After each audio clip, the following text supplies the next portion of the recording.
Senang dapat kembali berjumpa dalam acara Pernikahan Bahagia di kanal YouTube BKI TV bersama saya Pendeta Arlianus Larosa. Sahabat, dalam episode kali ini kita akan membahas tema gender worldview on harmony marriage, ya, konsep gender, ya, dalam kehidupan pernikahan yang harmonis. Bersama dengan narasumber kita, Ibu Dr. Erna Suryadi, MSA PBI, PhD, Direktur dari Yayasan Gender Harmony. Dan ini merupakan program kerjasama antara YKB dengan Yayasan Gender Harmony. Kita akan mendengarkan penjelasan tentang topik kita dari Ibu Erna dan juga sharing atau respons dari beberapa sahabat yang hadir dalam acara ini. Dan sudah itu kita akan lanjutkan dengan diskusi mengenai topik kita ini. Dan rekan pasutri yang bergabung melalui YouTube dapat berinteraksi dengan kami melalui chat room yang sudah tersedia. Tinggalkan komentar Anda, silakan mengajukan pertanyaan, dan Bu Erna dengan senang hati akan merespons setiap komentar dan pertanyaan-pertanyaan. Dan kita mulai dengan berdoa. Saya mohon kesediaan Pendeta Dharma Warsi untuk memimpin dalam doa. Pendeta Dharma, silakan. Ya, baik. Bapak Ibu, mari kita satu dalam doa. Saya bersyukur untuk Tuhan yang memberi waktu bagi kami boleh mendalami tentang harmoni gender di dalam pernikahan. Biarlah setiap kami boleh saling mempercaya dan ada hal baik yang bisa kami terapkan di dalam kehidupan kami sehari-hari. Tuhan, hadirlah dalam acara ini, berkati pembicaranya, berkati juga hostnya, sehingga semua dari awal sampai selesai kami boleh mengikuti dengan baik dan boleh menambah wawasan kami. Terima kasih Bapak, di dalam Kristus kami berdoa. Amin. Amin. Ya, jadi sekali lagi saya sampaikan ini dari banyak perspektif, ya. Ada aktivis, ada yang mendalami filsafat, sosiologi, teologi, ya, bahkan ada hukum internasional. Semoga ada hubungannya begitu. Ya, supaya cepat kita mulai dengan mendengarkan penjelasan Bu Erna. Lalu nanti kita akan bersama-sama sharing masing-masing. Kalau ada yang mau di-share, mau ditanggapi, mau dikomentari, mau berbagi tentang topik itu, dan kita diskusi bersama untuk mendalami topik ini. Bu Erna, silakan. Selamat berjumpa lagi, saudara-saudara. Tidak terasa ini episode YH yang ke-10 dengan YKB. Judulnya kali ini cukup menarik, ya. Gender worldview. Jadi titik pandang, pola pandang gender di dalam suatu pernikahan yang harmonis. Kita tentu bertanya, kenapa gender? Ya, ada beberapa aspek yang saya coba catat di sini. Zaman dulu yang kita sebut tradisional itu nggak ada pembatasan, ada gender, ada laki perempuan, semua dianggap manusia, dianggap orang, ya. Jadi padahal kita tahu laki perempuan itu beda, tapi mungkin sebatas fisik, ya. Nah, ada 4 hal yang bisa kita angkat di sini yang menyebabkan ada suatu pergolakan. Kenapa dia akan berubah, ya?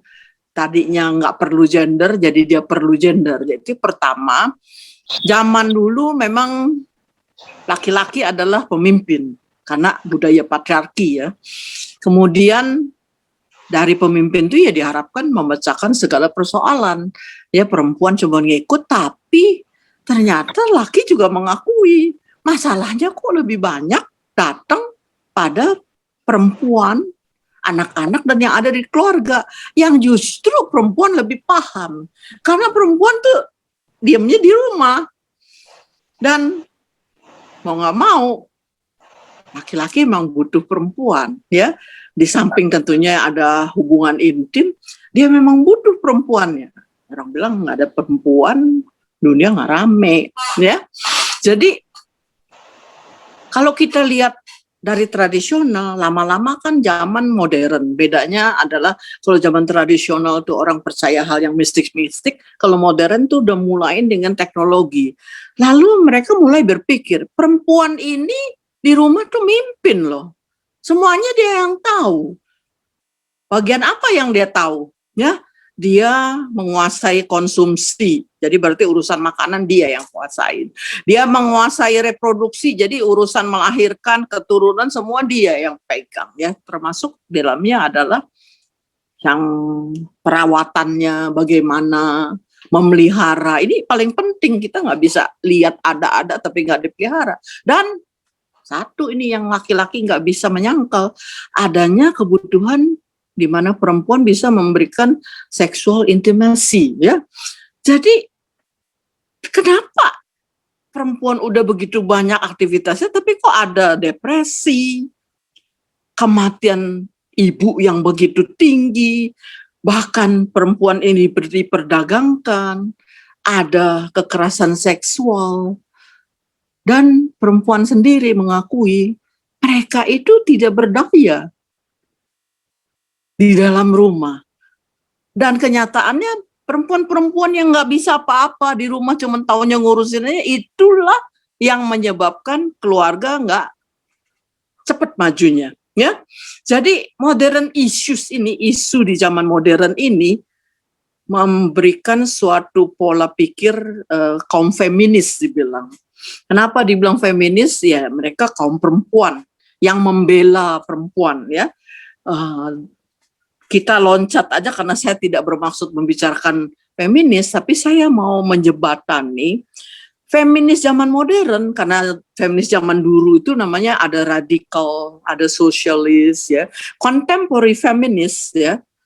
Di next slide, kira-kira pertengahan abad ke-20, itu dia tetap menerima dunia yang tradisional, yang objek, jadi perempuan laki-laki dianggap sama, atau ya ada masalah apa, pokoknya itu dianggap masalah semua, nggak ada exclusiveness. Jadi segala permasalahan perempuan dianggap masalah keluarga aja gitu. Jadi laki-laki yang tackle.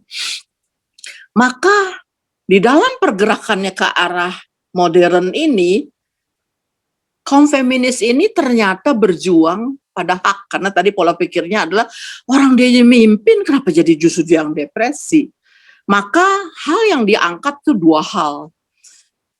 Kenapa dia tidak bisa menjadi suatu ahli waris memiliki di dalam keluarga? Ya, maka larinya ke ekonomi, karena memang tanpa ekonomi, tanpa uang, keluarga nggak bisa hidup.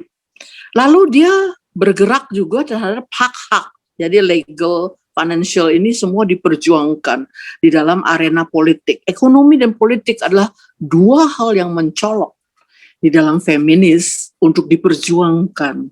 Ya, ada sejarahnya dari mulai abad ke-18 bagaimana dia bergerak, dan itu panjang. Sampailah pada salah seorang feminis juga asalnya, tapi dia sosialis ya, Elizabeth Wilson.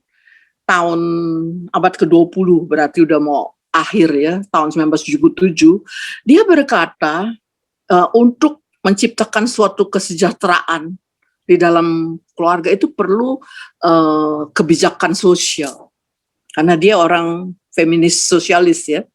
Dia bilang ada 3 institusi yang berperan. Satu, keluarga, ya mau dianggap tuh laki sebagai satu kesatuan di mana perempuan jadi bayangan, dia belum urai di situ. Tapi dia tidak bisa meniadakan kenyataan bahwa perempuan juga bekerja di luar, di pabrik, sebagai tenaga cuci, sebagai tenaga di pasar-pasar dan sebagainya. Dan ada hukum memang dari state ya, dari negara yang mengatur perkawinan dan sebagainya. Sehingga ada keinginan yang diangkat oleh modern welfare ini adalah bagaimana menggabungkan masalah di rumah itu yang disebut domestic, private, ya, dihubungkan dengan yang public. Yang perempuan udah keluar ke pabrik, kerja di pasar dan sebagainya. Nah, inilah yang membentuk lensa, foreground, dasar ya, bagaimana gender ini mengalir. Ya, dia menjadi suatu hal yang normatif, jadi dia kepengennya ini menjadi suatu norma, suatu hal yang dipercaya, yang dipegang oleh banyak orang, dan secara politik diakui oleh negara. Ini niatnya, ya. Jadi awal daripada gender worldview, tapi masih berbentuk diskurs, jadi masih berbentuk wacana.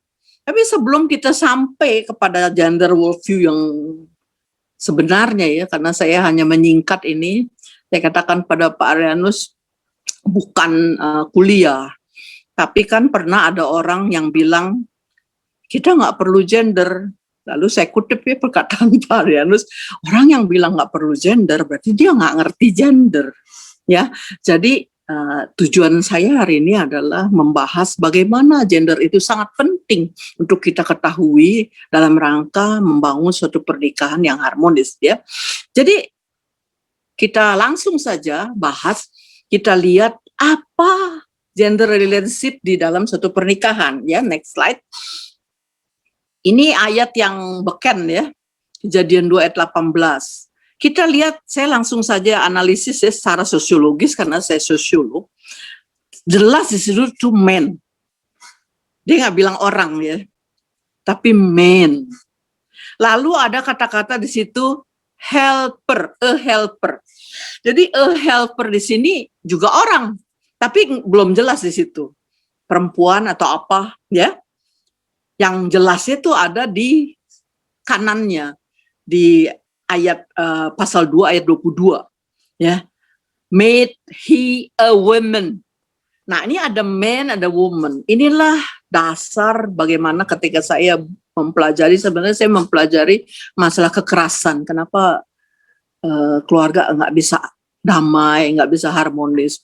Maka saya masuklah, ini ternyata memberi pengayaan ya, bahwa memang secara sosiologis sudah ada men and women, dibedakan ya.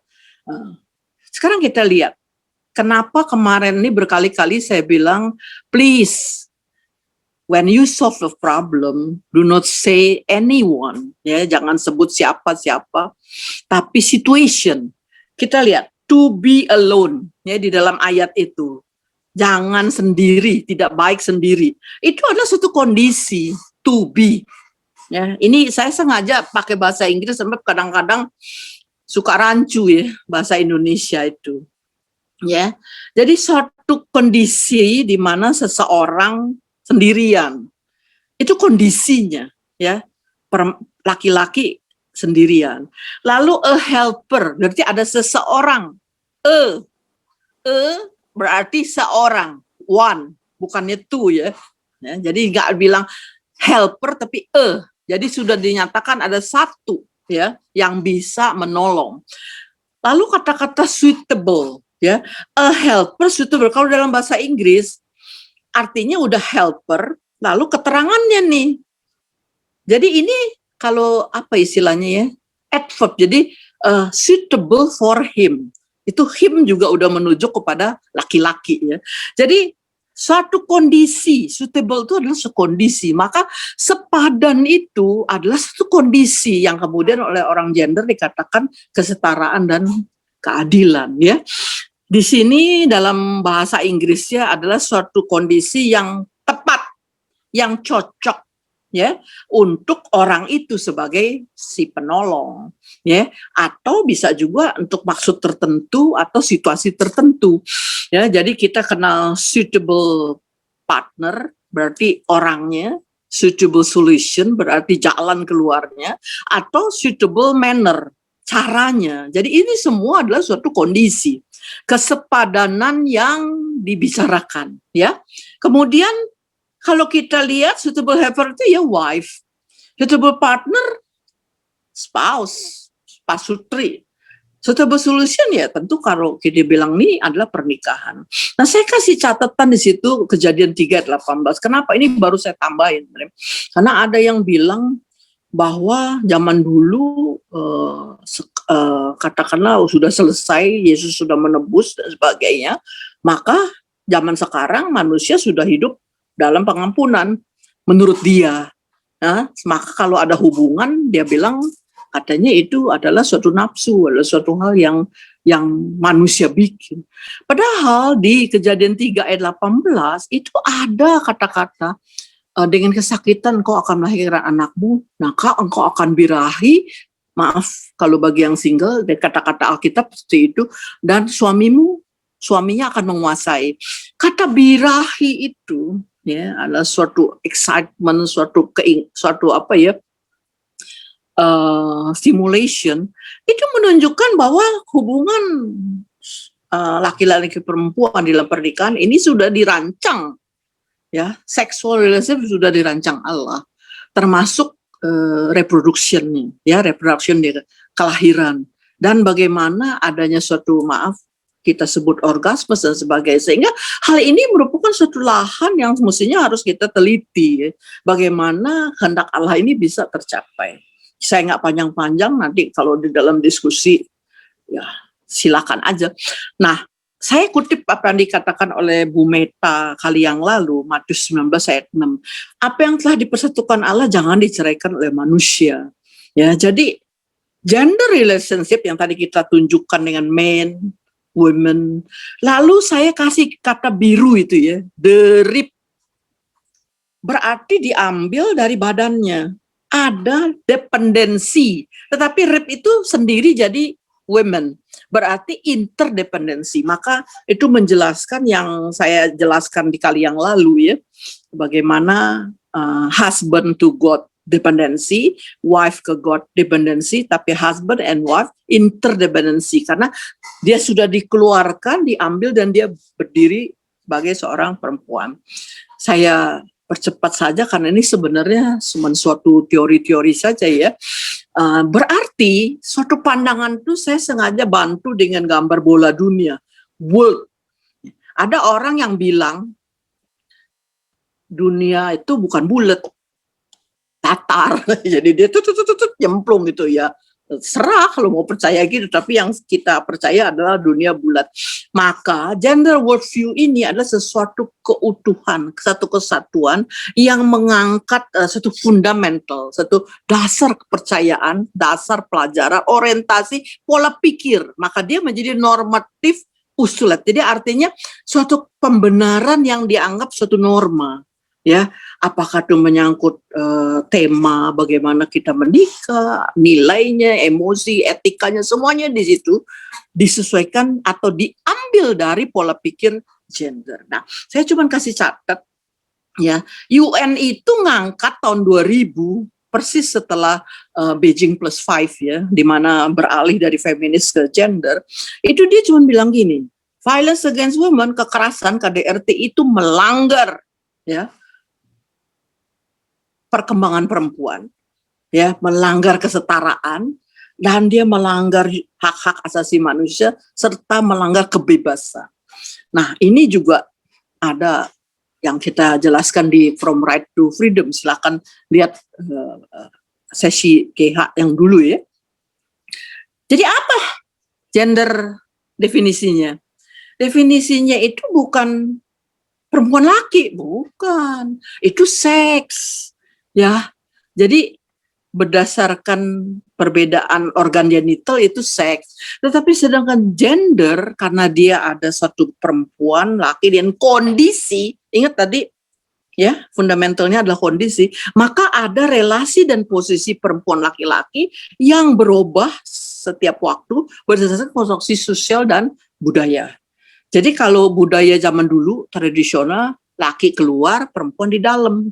Nah, kalau sekarang perempuan bisa jadi perempuan karir ya, sama-sama kerja ya. Jadi ada diharapkan equity. Saya cuma mau kasih unjuk kenapa simbol gender itu jadi begitu ya. Coba saudara-saudara ikutin saya, tangan dua disatuin semuanya, jempol sama jempol, jari telunjuk sama jari terus gini. Kemudian coba angkat masing-masing, jempol diangkat ya, telunjuk sama ini diangkat. Bisakah saudara mengangkat semua jari? Yang mana yang nggak bisa? Jari manis kan? Bisa nggak lepasin tuh jari manis? Nggak bisa kan? Jadi saudara mau lepasin nggak bisa ini. Saudara padahal yang lain saudara bisa lepasin ya, kelingkingnya. Jadi itulah yang menyebabkan juga kenapa ini ada di jari manis ya. Dan dua itu simbol panah ke atas laki-laki ya. menyangkut mungkin mengimitasikan ya image daripada organ, genital organ ya, perempuan tanda plus ya. Inilah yang kita pakai sebagai simbol gender. Nah, saya hanya brief aja. Ini dari 1 sampai 7 tuh dari zaman saya belum jadi doktor sosiolog ya, ketika saya pelajari gender. Tapi ternyata 8 sampai 10 itu masih keluar tentang keluarga. Karena inilah yang sebenarnya memang tidak ada di dalam feminis. Feminis itu berbicara objeknya adalah mengenai right, bagaimana mereka bisa mendapatkan haknya, bagaimana bisa mempunyai uang, mempunyai kekuasaan sebagai. Tapi coba lihat yang di nomor 6, kaum muda meneliti bahwa feminis tidak mencerminkan kehidupan di dalam keluarga ya. Di atas juga ada bias. Jadi waktu dia mau mencoba mengobati atau memberi solusi kenapa perempuan depresi, itu ternyata diselidiki itu ada beberapa bias yang nggak bisa ngeplak gitu ya, nggak bisa cocok. Nah, saya cuman brief aja singkat. Gender yang tadi kita bilang normative postulate, kebenaran yang menjadi norma, ini seyogyanya menjadi suatu norma yang merubah, jadi change agent, hal-hal yang dulu sudah berlaku, di mana secara tradisional dianggap sama, perempuan gak dianggap. Nanti kita bahas ada 4 aspek. Saya akan coba di sesi pertama ini 2 aspek, nanti sosial budaya. Yang terakhir itu adalah ekonomi politik, yang kebetulan 2 itu yang feminis lakukan ya. Jadi seperti yang disarankan oleh Elizabeth tadi, kita bergerak di gender welfare subject ya, jadi kesejahteraan, yaitu apakah sebuah keluarga itu punya rumah, yang ternyata nanti kita lihat bahwa perempuan menjadi homeless di dalam rumahnya sendiri ya. Bagaimana tentang kesehatan, perempuan banyak mati karena melahirkan ya, sebagai ibu, calon ibu. Dan bagaimana anak juga menambah biaya ekonomi ya. Ini adalah satu finding yang jelas bukan feminisme. Karena itu saya tekankan lagi, kalau kita bicara feminis, hati-hati. Saya feminin ya, Pak Arlianus maskulin ya. Tapi I'm not feminist. I'm not feminist ya. Jadi beda ya. Kita masuk di aspek yang ini, sosial yang pertama. Ya, habis 2 ini kita bisa diskusi ya. Kenapa sosial aspek dan budaya diangkat oleh gender harmoni? Kebetulan memang orientasi saya adalah memang kepengen harmonis ya. Jadi saya bilang di dalam harmonis, saya percaya tidak ada kekerasan. Maka ketika saya ujuk-ujuk, tadi awalnya mau ngikutin feminis, ekonomi ya cocok, politik ya cocok, yang memang adanya di sosial. Karena di Ruben Hill dikatakan, kita pernah cerita bahwa ekspektasi dari laki-laki itu kebanyakan laki-laki maunya, saya bayangin kalau menikah, istri saya begini ya. Tapi kalau perempuan taunya kerja dia bertanya. Jadi ini ada gap ya, yang menurut Klein and White, ini basis daripada saya punya disertasi, mengatakan di dalam benak laki-laki dan perempuan itu ada mindset yang beda, yang mesti diketemuin ya. Bagaimana cara ketemuinnya supaya bisa merubah ini ya. Tadinya artinya order paradigm itu, udahlah perempuan sabar aja, kamu komplain juga nggak ada yang belain gitu. Harus dirubah menjadi plural di sebelah kanan ya, bahwa kita ini berasal dari etnis yang beda, kita dari keluarga yang beda, kita punya pribadi yang beda karena kita adalah gender, relasi yang punya bawaan beda-beda ya. Maka masalah maternal health ya, kesehatan ibu dan kematian itu harus dirubah dengan adanya harmoni marriage. Bagaimana cara merubahnya? Itu kita sudah bicara di harmoni family ya. Is it real or is reality or apa itu? Saya jadi lupa ya. Jadi hope or reality. It is a reality kalau you know how to do it ya. Dan adanya double burden, tired. Maka itu saya kasih kuning. homelessness women. Jadi bagi yang mau diskusi silakan dicari hal-hal yang ingin dibahas lebih lanjut karena saya tidak ingin membahas terlalu dalam ya. Ada pilihan bagaimana saudara cuma jadi ibu rumah tangga atau saudara jadi career women. Nah, bagaimana memecahkan masalah depression disorder. Bagaimana perempuan yang cuma lulus SMA saja itu dinikahi oleh seorang profesor dan kemudian ada konflik mindset ya. Nah, saya recall di Harmony Wedding Preparation itu di yang ke-1 kedua tentang gender disparity, ada perbedaan antara laki-laki dan perempuan dan kemudian ada di dalam keluarga itu micro hal-hal di dalam termasuk affection, bagaimana laki dan perempuan itu sebenarnya berbeda ya, dan apa internal aspek di mana dia dipengaruhi juga oleh extended family ya. Jadi seorang laki-laki yang tidak independen, yang masih dependen pada keluarganya, jelas akan membawa masalah bagi hubungan relasi dan posisi. Ingat tadi istilah gender pada istrinya. Ya, kita lihat yang putih itu ya, itu ada hal-hal yang kita sudah bahas ya, ditawarkan di dalam Harmony Marriage. Jargon dari UN adalah generation equality. Kita harus membangun, menciptakan suatu generasi yang berkesetaraan ya. Saya dulu udah pernah jelasin kayaknya, equality, equity itu adalah dinilai dari akses, partisipasi, benefit, dan kontrol. Dan gender transformation kita sudah bicara juga ya. Untuk lebih jelas, kalau berminat nanti kita bisa bahas. Nah, nanti kita lihat yang terakhir, slide yang terakhir. Kenapa saya milih cultural, ya, bukannya ekonomi? Padahal keluarga, yang tadi orang bilang nggak ada duit, ntar keluarga nggak makan. Ya. Kenapa? Kalau kita sebagai orang beriman, kita percaya Tuhan akan memberikan jalan, ya.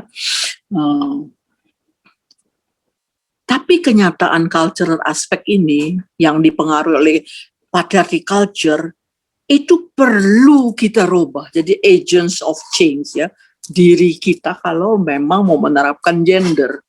Dan ternyata tawaran ini banyak memberikan solusi, menolong banyak keluarga tidak jadi bercerai, mereka lebih damai, mereka lebih secure, mereka lebih harmonis ya.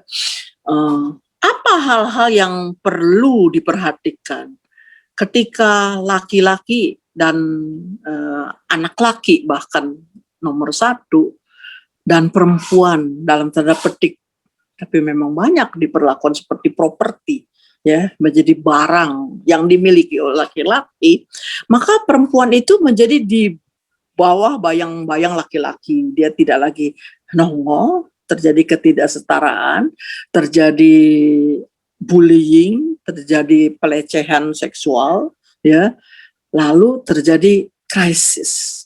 Belum lagi adanya kingdom, mertua perempuan ikut menekan menantu perempuan, ya. Jadi saya rasa yang di sebelah kanan itu kita sering cerita ya dengan yang 1 sampai 8 bahkan yang ke-9. Saya cuma mau kasih 2 yang terakhir, nggak kelihatan di dalam layar ya. Ada ayat, karena saya Kristen, saya perlu nyatakan ini.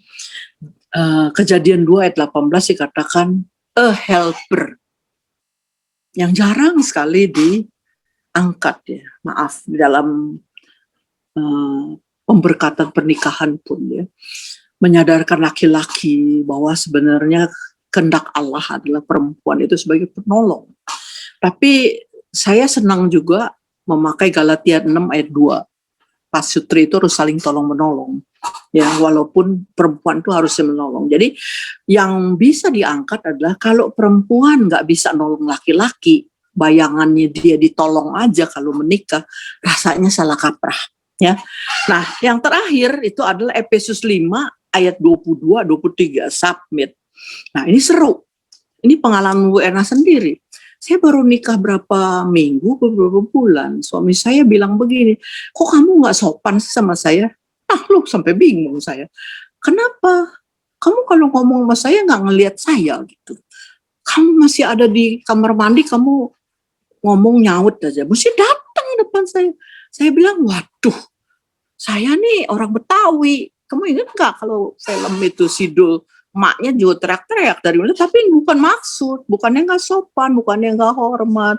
Jadi jangan itu dijadikan permasalahan. Ya karena kita teman SMA itu bisa selesai, tapi belum selesai.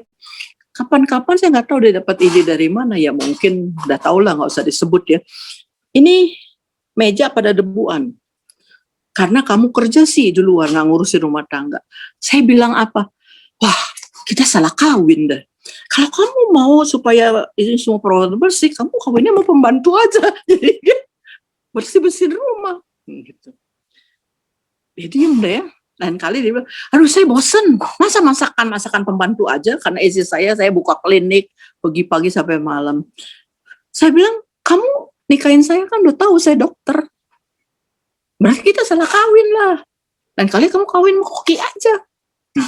Dua contoh itu cukup menyadarkan dia bahwa dalam yang tadi dibilang ya, perbedaan mindset itu bisa jadi krisis. Ya, saya berpikir gender ini sangat penting, makanya tadi di awal saya bilang itu bisa menyelamatkan dalam tanda petik sebuah keluarga. Artinya safe ya, bukan safe jiwa. Jadi penyelamat kita tentu adalah Yesus Kristus ya, tetapi menyelamatkan kehidupan bisa lebih nyaman.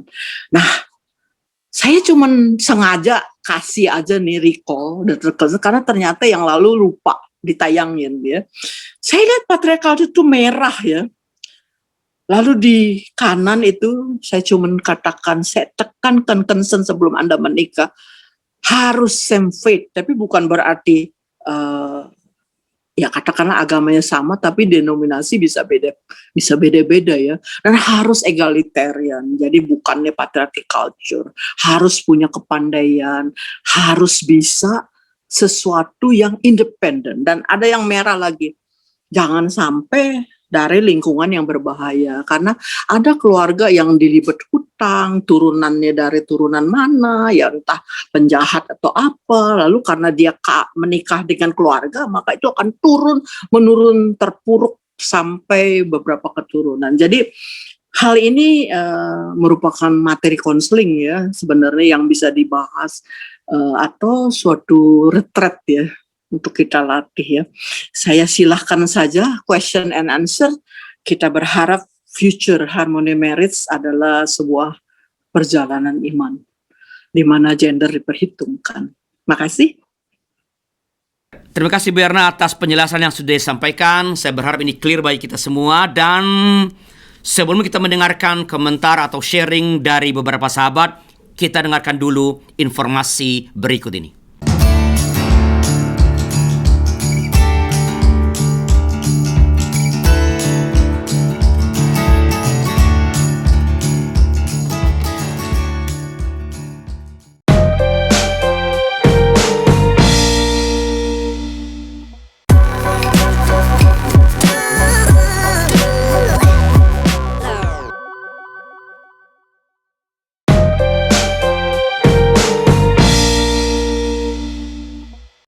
Sahabat, mari dukung pelayanan dan pekabaran Injil melalui YKB dengan membagikan link acara ini kepada sebanyak mungkin orang.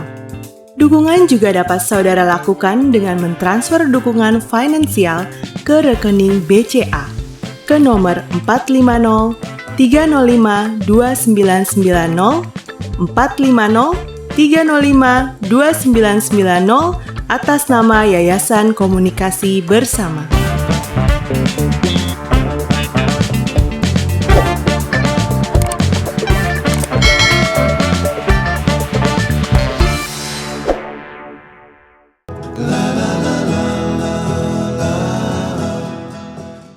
Terima kasih masih bersama kami dalam acara Pernikahan Bahagia di kanal YouTube BKBG TV. Saya Pendeta Arlianus Larosa sebagai pemandu percakapan, dan kita sedang berbicara mengenai gender worldview on harmony marriage bersama dengan narasumber kita Ibu Dr. Erna Suryadi dan para rekan pasutri yang bergabung melalui YouTube dapat menuliskan komentar atau pertanyaan-pertanyaan di chat room yang tersedia, tentu berkaitan dengan topik kita, dan pasti Ibu Erna akan merespons dengan hati yang bergembira. Nah, kita akan lanjutkan ini dengan mendengarkan komentar respons yang pertama dari Mas Paulus. Mas Paulus, silakan. Ya, terima kasih sudah diberi kesempatan, dan yang mau saya tawarkan adalah pertama, saya senang sekali ya waktu diajak membahas tentang isu gender atau feminis, karena kebetulan itu dua bidang konsentrasi saya di teologi dan filsafat. Lalu kemarin waktu di obrolan terakhir kita membahas tentang sepadan ya, itu diajukan oleh Ibu Santi dan juga lalu Ibu Meita dan Ibu Erna gitu. Dan kata sepadan itu menjadi kata yang serius untuk kita gumuli bersama-sama. Dan ketika saya lihat, yang pertama ternyata menariknya kata Ibrani yang digunakan untuk menunjukkan kata sepadan itu neged. Neged itu artinya dia kalau dalam versi PBLAI memang diterjemahkan sepadan, tapi kalau di BIMK itu diterjemahkan dengan yang cocok untuk membantunya. Tapi ternyata ketika saya dalamin serius kata neged itu dalam bahasa Ibrani, ternyata berarti the opposite to, against, other side. Jadi artinya neged itu dikatakan yang sepadan, yang cocok itu bukan yang selalu dibayangkan beriringan seperti itu ya, lalu sevisi, sejalan. Ternyata dia itu bisa opposite dan against dan other side gitu. Dia itu bisa sangat berlawanan dengan kita, dan tapi berlawanan itu dalam rangka untuk semakin memperkaya kita gitu. Bukan semakin merendahkan atau membuat tidak berdaya, tapi semakin memperkaya. Misalnya suami gitu mengajukan untuk yuk kita membeli rumah di sini, lalu perempuan sebagai pasangan yang sepadan itu meng-against gitu. Kenapa harus di sini? Kenapa nggak di sana gitu? Dan ada banyak diskusi yang di situ, dan semakin yang seru dan ternyata makin memperkaya seperti itu. Jadi ini menjadi sebuah kejutan untuk lebih serius ketika membicarakan sepadan menurut LAI, PBLAI, lalu kata cocok untuk membantu menurut BIMK, terjemahan BIMK itu benar-benar jangan dibayangkan seperti adem ayam yang lurus terus gitu, yang sama, searah gitu. Bisa jadi other side, sisi yang lain, dan itu memperlengkapi sekali menurut saya ketika memahami relasi gender ini kan. Relasi gender ini kan dia dibentuk bukan sesuatu hal yang biologis kan, dia bentukan sosial budaya yang perlu kita pahami, dan bentukan nilai agama juga kita perlu lihat gitu. Itu yang pertama untuk tanggapannya. Yang kedua, kita memang harus sedikit berhati-hati ketika berbicara tentang feminis gitu. Tadi ada sedikit imperatif lah, katakanlah dari Ibu Erna, dan juga tadi sharing dari Ibu Santi seperti itu. Saya rasa memang feminis ada banyak suara ya, ada banyak suara, dan kita tidak bisa mengatakan satu suara untuk membicarakan tentang feminis di bagian mana, karena mereka ada perspektifnya. Rosemary Tong, Feminist Thoughts, lalu ada buku yang ditulis oleh banyak pemikir teolog feminis pun, teori feminis kontemporer, itu juga menunjukkan banyak dispersi, ada macam-macam spektrum tentang feminis, jadi kita tidak bisa satu suara. Lalu yang ketiga, dan menurut saya kurang fair ya kalau bicara soal gender, feminis, kita melupakan dua sisi yang mungkin kita bisa dengar, yang supaya lengkap gitu, womanis dan juga maskulin. Mungkin ada baiknya kita juga bicara tentang womanis, bagaimana pengalaman perempuan itu sendiri, studi perempuan itu sendiri. Womanis sebagai perempuan kulit putih, perempuan kulit hitam, perempuan kelas 1, perempuan kelas 3. Tentu ketika berbicara merefleksikan imannya, perjalanannya itu tentu saja berbeda. Lalu bagaimana suara maskulin yang seringkali kita other side gitu, mungkin bagi orang-orang yang bergerak di feminis, womanis atau gender, itu juga kita perlu dengarkan kenapa seperti itu. Apa sisi-sisi yang memang seringkali rumpang atau memang seringkali yang perlu kita perhatikan, itu juga menjadi sesuatu hal yang kita dengar. Kenapa kok menurut saya ada 4 hal yang perlu dengar, 4 term. Feminis, lalu gender, womanis, dan maskulin didengar bersama supaya kita tidak terjebak pada ketidakadilan gitu. Walaupun ketidakadilan diskusi atau ketidakadilan dalam praktek. Tapi benar-benar kita mendengarkan semua, lalu kita mencari pemaknaan, dan terlebih kita boleh merenungkan kalau misal lebih dalam apa teks-teks Alkitab yang menginspirasi kita untuk menemukan perjumpaan relasi ini semakin dalam di dalam Tuhan dan dalam kehidupan bersama. Seperti itu pertanyaan dan sekaligus tanggapan-tanggapan saya. Terima kasih.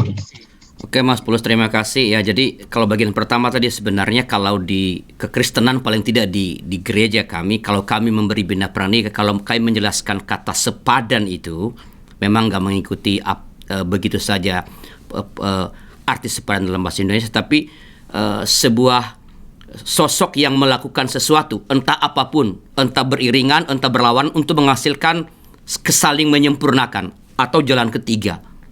Ya, jadi tidak selalu beriringan, tapi dengan hadirnya sosok ini, ya, mereka saling menyempurnakan untuk menemukan sesuatu, bisa yang sama, bisa juga yang berbeda, yang kita sering katakan sebagai jalan ketiga. Sebelum saya beri waktu untuk Ibu Erna, Ibu Naya tadi mengangkat tangan juga, silakan.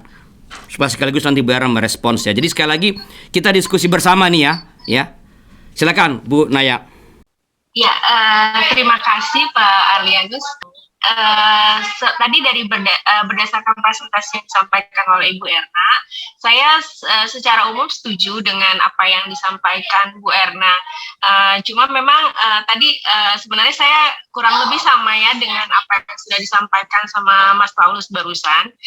Cuma memang saya tidak akan bicara, kalau tadi kan Mas Paulus menekankan ada 4 ya, dan itu saya setuju bahwa kita perlu mendengarkan dari segi gender ya tadi kalau nggak salah, terus feminis, womanis, sama maskulin. Yang saya mau berikan pada saat ini sebagai tanggapan sama sekaligus juga pertanyaan adalah ini berdasarkan pengalaman saya, karena saya kan jadi saya itu sempat jadi diplomat di Kementerian Luar Negeri. Jadi memang saya yang bekerja gitu ya. Dan suami saya justru tidak bekerja karena memang kalau mendampingi menjadi suami diplomat di luar negeri itu memang tidak boleh bekerja.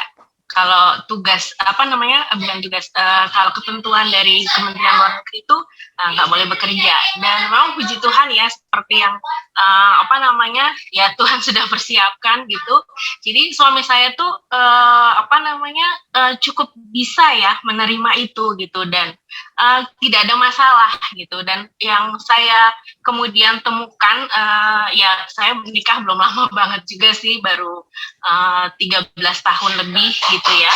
Tapi saya menemukan bahwa unsur pembentukan pandangan tentang laki-laki dan perempuan dari keluarga itu penting sekali gitu ya. Karena kebetulan suami saya memang keluarganya juga diplomat, ayahnya juga diplomat, seorang duta besar. Jadi memang wawasan keluarga itu luas gitu. Dan walaupun ayahnya diplomat, tapi ibunya itu juga masih bisa tetap mengembangkan bakatnya dan menggunakan itu juga untuk mata pencaharian gitu. Walaupun mungkin kalau gajinya sampai duta besar kan cukup gitu ya, tapi ibunya itu tetap diberikan kesempatan untuk mengembangkan apa yang dia suka gitu. Dan di rumah itu walau ayahnya seorang duta besar gitu ya, di rumah semua equal tuh dalam arti ngurus anak-anak ya bareng, ngurus rumah ya bareng, nyapu ya bareng. Kadang saya menemukan bahkan ayah ayah suami saya itu ya masak buat istrinya gitu. Bukan ibu mertua saya nggak jago masak, jago gitu, jago banget malah. Tapi pembentukan itu sangat melekat gitu ya pada suami saya, sehingga ketika ada interchangeable role gitu di antara kami itu nggak ada masalah gitu. Nah, dari berapa lama ya? Mungkin sekitar 6 tahun pertama kami menikah itu memang saya masih diplomat, tapi kemudian berganti peran gitu karena kebutuhan keluarga. Saya anak tunggal, ibu saya tinggal sendiri karena ayah saya sudah meninggal, jadi saya keluar dari Kementerian Luar Negeri, kemudian berubah jadi beralih saya menjadi dosen gitu, kemudian kuliah gitu, dan dia yang mengambil langkah lagi untuk menjadi pencari nafkah itu tidak mengubah gitu ya, dia tidak kemudian mengubah dia menjadi yang istilahnya role-nya jadi lebih tinggi gitu, walaupun dia laki-laki gitu, tetap tiap hari juga dia yang sarapan, yang masak dia, bukan saya gitu. I'm not the morning person, saya ini kayaknya pengakuan dosa nih. bukan tipe ibu rumah tangga yang masak gitu ya pagi-pagi, justru suaminya yang masak gitu. Tapi itu semua berjalan baik gitu ya. Dan saya melihat itu memang pembentukan keluarga, pembentukan pola pikir dan tingkah laku yang memang sudah baik gitu. Jadi kalau misalnya pun ada argumen gitu ya bahwa apakah ini memang ada pengaruh pola feminis di dalam suami saya sih merasa justru iya gitu, karena dia memang benar-benar memberikan kesempatan gitu, bahkan jadi seperti yang dia mungkin lihat dari ayahnya kepada ibunya, dia juga melakukan hal yang sama kepada saya gitu. Dia tahu bahwa desire saya itu, passion saya adalah belajar gitu ya, jadi dia nggak masalah. Memang kami ketemunya di tingkat pendidikan master ya, jadi dia sendiri juga master gitu. Tapi kemudian saya yang maju lebih banyak lagi dengan mengambil studi doktoral, dia mendukung gitu. Walaupun dia tahu bahwa itu juga tidak ada kaitannya nanti dengan income gitu ya. Memang passion aja gitu, passion saya untuk belajar gitu. Apalagi saya ngambilnya kan berubah gitu ya. Saya yang tadinya dari FISIP jurusan hubungan internasional pindah ke filsafat gitu. Dia tetap gitu. Dan sekarang ini misalnya kayak sekarang memang dia tetap mencari nafkah yang utama, tapi dia memang memberikan ruang kepada saya seperti sore hari ini untuk berdiskusi gitu ya. Gak usah ngerjain pekerjaan rumah, tapi anak kita tetap didik bersama-sama gitu, dan memang kita didik untuk bisa menghargai laki-laki dan perempuan sama equal gitu. Jadi saya memang melihat bahwa selain memang gender role free itu memang penting gitu ya.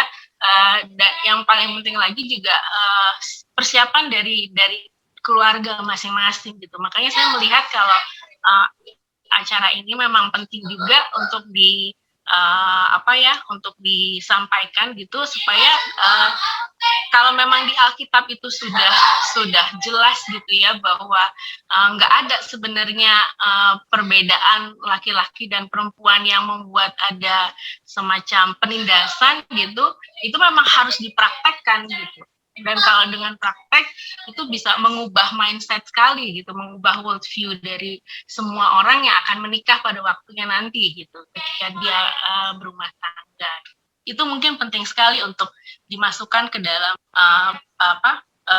pandangan gender harmony yang di Bu Erna sampaikan tadi. Itu saja masukan. Okay. Terima kasih. Ya, terima kasih Bunda. Jadi ada banyak pandangannya tadi, perlu mendengarkan semua feminis, gender, womanis, dan maskulin ya.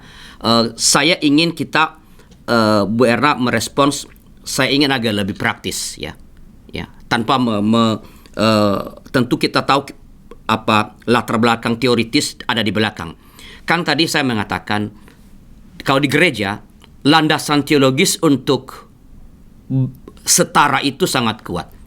Hanya satu yang membedakan laki-laki dan perempuan yang merupakan bawaan, bahwa perempuan bisa melahirkan dan menyusui dan laki-laki tidak. Selain itu, menstruasi juga. ya, semua yang lain tidak ada lagi, semua bisa dikerjakan. Kedua, dalam grup kita ini, dalam kelompok kita ini saja, itu kan ternyata ada bisa terjadi kesetaraan. Ya, di keluarga Ibu Naya tadi, ya, bertukar peran pada bagian tertentu, oke saja. Bu Erna sering sekali bercerita tentang itu. Saya dari keluarga berasal dari Nias yang sangat patriarkal. Laki-laki itu kalau makan aja mesti disuguhin gitu loh, boro-boro kerja. Tapi kami bisa bertukar peran. Saya bisa ke dapur, saya nyuci kayaknya enggak deh. Saya ngepel, saya nyetrika karena nyuci kan ada mesin cuci. Saya nyetrika dan sebagainya, begitu ngurusin anak ketika masih kecil. Istri saya hanya sampai S2 memang, dan dia ada tawaran kuliah doktor. Dulu saya support, walaupun dia tidak bekerja penuh waktu di luar rumah. Saya nggak pernah bilang istri saya nggak kerja. Istri saya kerja dalam rumah. Ya, dia nggak kerja dulu, pernah jadi dosen memang, tapi hanya temporary. Nah, kalau sudah ada contoh bahwa itu bisa, lalu ada landasan teologis, berarti ada harapan sebenarnya untuk mewujudkan kesetaraan ini. Apa saja faktor yang bisa menolong kita mendukung agar gerakan atau cara berpikir, cara bersikap seperti ini bisa menjadi gerakan yang besar di tengah-tengah masyarakat? Bu Erna.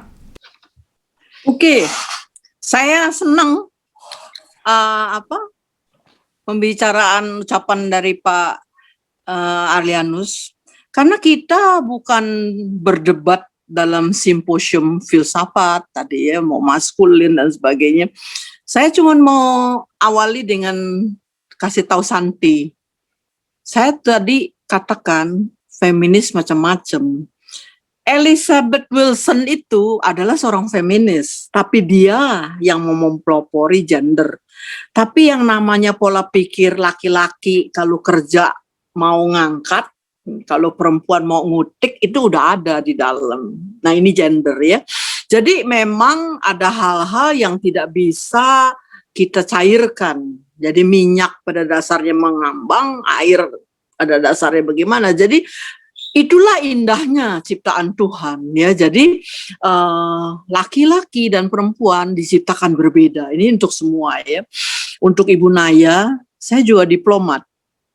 Kebetulan karena saya bekerja pada WHO, badan dari PBB, dan ketika saya ditugaskan di regional ya, Asia Tenggara, megang 11 negara, suami saya juga ikut. Karena dihitung-hitung gajinya dia lebih rendah daripada kita. Kalau dia lebih tinggi mungkin nggak dikasih gaji. Maka dia gajinya ada di dalam gaji saya. Yang saya cerita dia pakai buat bolak-balik tiap 2 bulan. Kenapa? Karena dia nggak betah.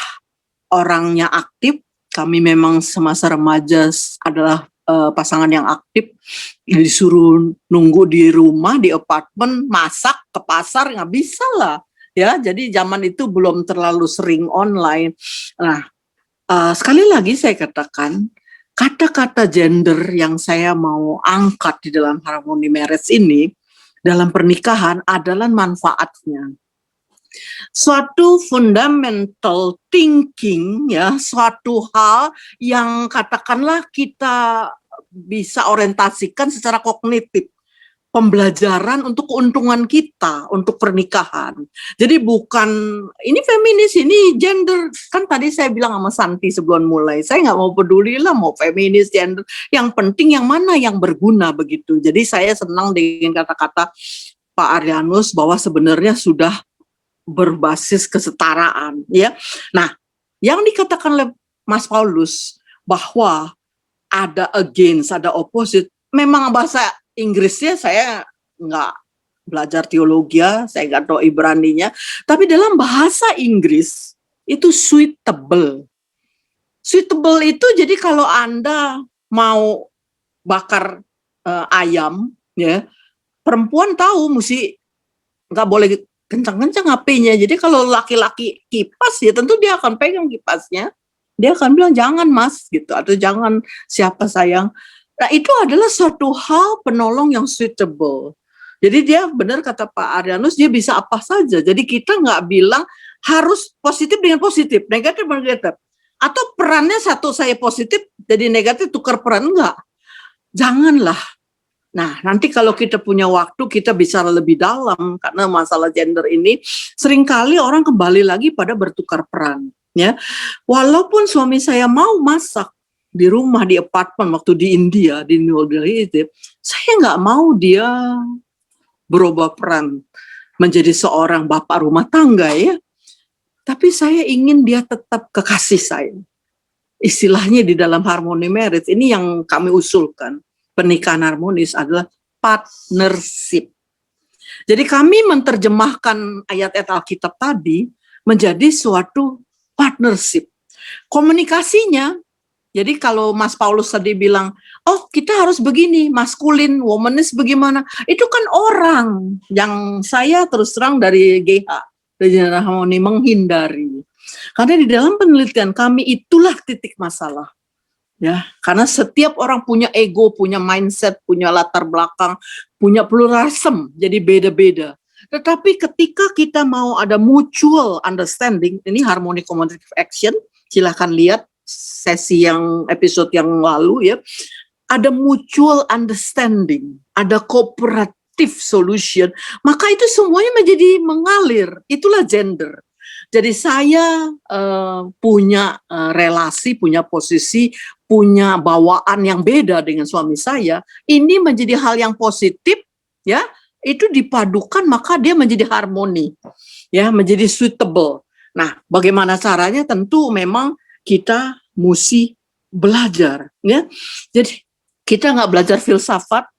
Saya mau menyarankan karena judulnya Gender Worldview on Harmony Marriage.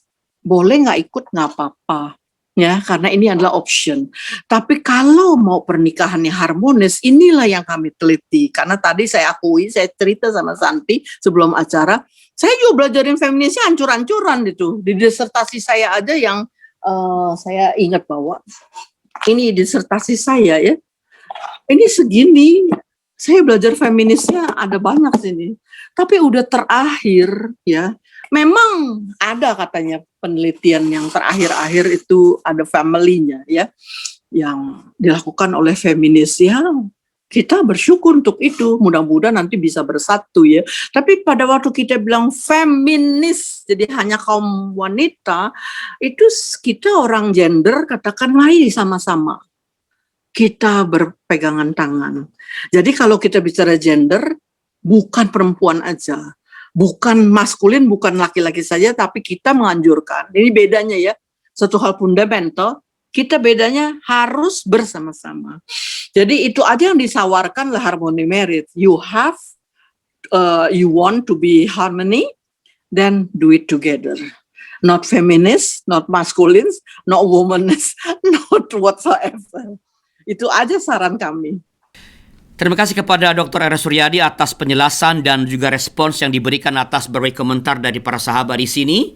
Dan juga atas sharing, komentar, pertanyaan kawan-kawan yang bersama-sama dengan kita pada hari ini. Saya percaya ini akan menolong kita memahami dengan baik ya peran dari pemahaman tentang gender dalam mencipta kehidupan pernikahan yang harmonis, kehidupan pernikahan yang bahagia.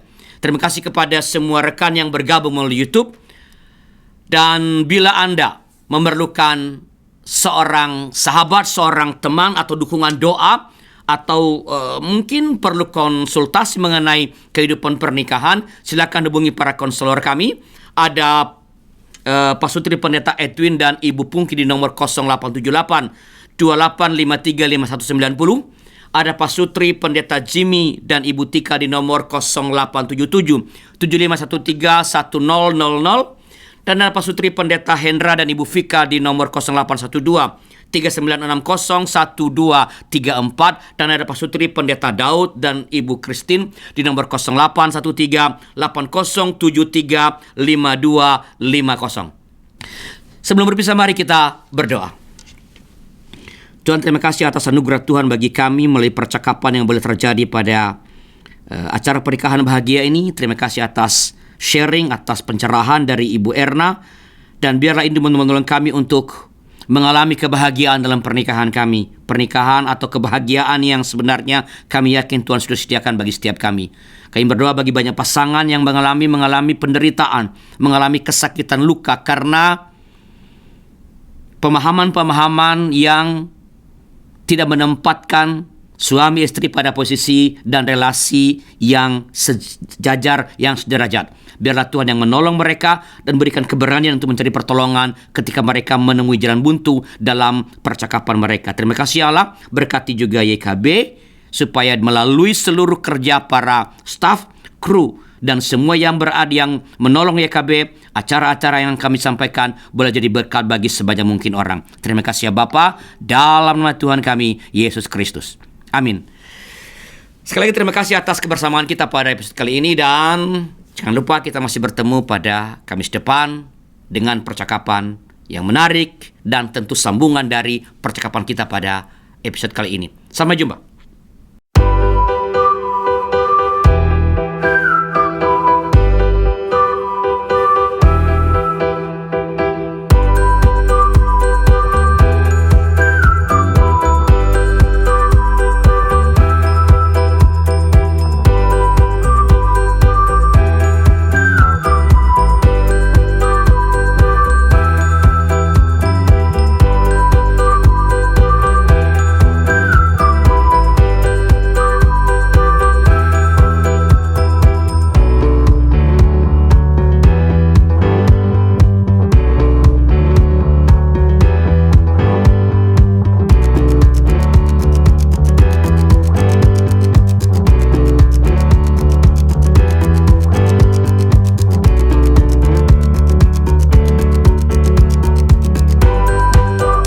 Sahabat, mari dukung pelayanan dan pekabaran Injil melalui YKB dengan membagikan link acara ini kepada sebanyak mungkin orang. Dukungan juga dapat saudara lakukan dengan mentransfer dukungan finansial ke rekening BCA ke nomor 450 305 2990 450 305 2990 atas nama Yayasan Komunikasi Bersama.